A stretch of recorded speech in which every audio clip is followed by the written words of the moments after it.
Messieurs, quel plaisir. Il y a des moments qui sont cultes, on va le dire, le Goemio. C'est vrai que finalement ça nous enchante.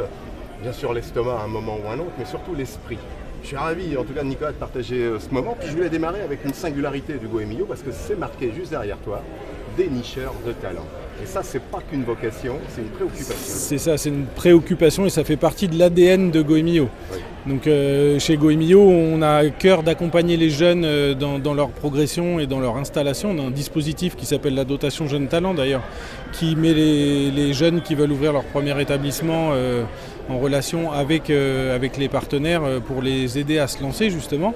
Et une fois qu'ils se sont lancés, on les suit tout au long de leur carrière, on les accompagne et on les aide à grandir et à devenir des établissements pérennes aussi et on est toujours là pour les conseiller, les soutenir dans leur démarche. Moi je l'aime bien parce qu'on dit le média de référence de la gastronomie et de l'hospitalité. C'est ça, on ne référence pas que des... C'est ça. Ouais. On peut le retrouver d'ailleurs à travers les trophées qu'on remet lors de notre cérémonie annuelle. On ne récompense pas que les cuisiniers. On a un trophée sommellerie, un trophée pâtisserie, un trophée direction de salle, grande de main, jeune talent. Donc Goemio c'est aussi ça, c'est mettre en avant tous les métiers d'un restaurant. Ce n'est pas uniquement un chef et au travers de nos Goemio Tours, parce que nous avons aussi des éditions régionales, nous mettons en avant toute la partie hôtellerie mais aussi l'artisanat, les producteurs, etc. parce que les chefs sans leurs producteurs ne pourraient pas travailler. Nicolas, dénicheur de talent mais créateur de vocation. Parce que c'est ça aussi qui est important. On ne se rend pas compte que s'orienter dans une voie professionnelle, l'attractivité des métiers, des fois c'est... ça passe à travers un récit, voilà. Exactement, c'est ça. Ouais. C'est la manière de raconter, c'est ce qu'on peut retrouver dans les guides et aussi sur les réseaux sociaux, etc. C'est toute l'expérience qu'on vit. Et les jeunes parfois se découvrent une vocation. On n'aurait jamais pensé, par exemple, aller vers le métier de la salle ou de l'accueil et découvre au travers de tous ces récits un futur. Ouais, grande responsabilité quand il s'agit de juger, de qualifier, de calibrer. C'est vrai qu'on ne connaît pas la partie, je dirais, secrète, vais-je dire, mais là aussi c'est un esprit d'entreprise. Il faut former celles et ceux qui parcourent anonymement en tout cas ces routes de France. C'est ça. On a Marc Esquiré, notre directeur des enquêtes, qui officie depuis presque un quart de siècle maintenant aux commandes du service enquête de Goemio et qui sans arrêt forme les enquêteurs avec son équipe.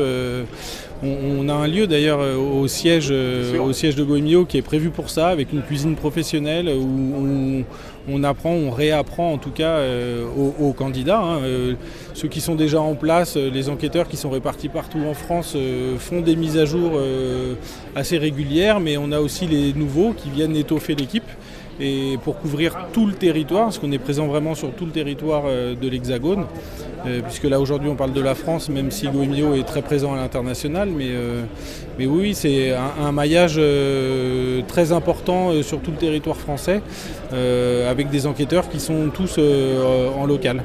Alors, dernier point, parce que je ne voudrais surtout pas le sous-estimer, mais c'est vrai que ce sont toutes ces agricultures, toutes ces actrices, ces acteurs du quotidien qui nous nourrissent, qui sont également dans ces pages. Ils ne sont pas forcément nommés directement, il y a quelques regards bien sûr, mais c'est ça qui est important, tous ces métiers de bouche, c'est aussi honorer tous ces terroirs, ces territoires. Le Goemio, c'est aussi, au-delà du pas, cette empreinte qui est nécessaire. C'est ça, c'est ce que je disais tout à l'heure. Un chef sans ses producteurs, il n'est rien. Ça ne fonctionne pas. Donc au sein de nos éditions, donc, notamment le magazine dont on parle, nous faisons des reportages sur les producteurs aussi. On met en avant des produits.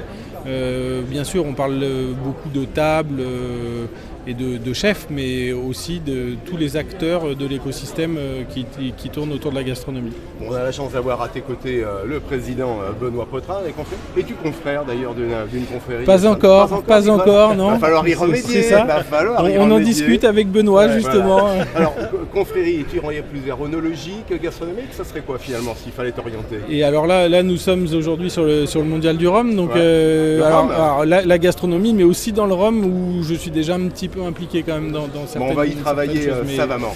Président Benoît, je suis ravi, Nicolas l'évoquait, on voit bien l'importance là aussi du Goemio dans l'usage du quotidien. c'est pas forcément finalement un déclic pour aller dénicher une bonne adresse, c'est cette responsabilité de présenter en tout cas ce que tu tiens à cœur, c'est les terroirs. En fait, on a des combats communs avec le Gomio, c'est clair, on a des synergies communes, on intervient à peu près sur les mêmes chaînes de valeur, dans les mêmes filières, donc forcément on peut jouer cette attractivité, ce dynamisme et cette complémentarité surtout. Donc on va essayer d'y travailler dans la mesure du possible. Et puis oui, nous on a aussi un deuxième sujet d'importance à la fédération, c'est la relance des ambassades.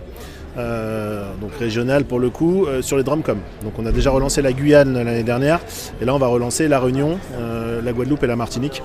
Pourquoi ? Parce que ce sont de formidables vecteurs pour lier la transmission, les savoir-faire en lien avec l'UNESCO. Comme vous savez tous qu'on est en route pour l'UNESCO au niveau des confréries. Et culturellement parlant, ça a un réel impact pour nous. Donc voilà un peu les missions qui sont les nôtres. C'est essayer de réorganiser le réseau, puisqu'on sortait de quelques années d'immobilisme dans cette fédération. On l'a réorganisé, on l'a restructuré spatialement parlant, et l'objectif c'est d'être pleinement opérationnel à partir du mois de septembre.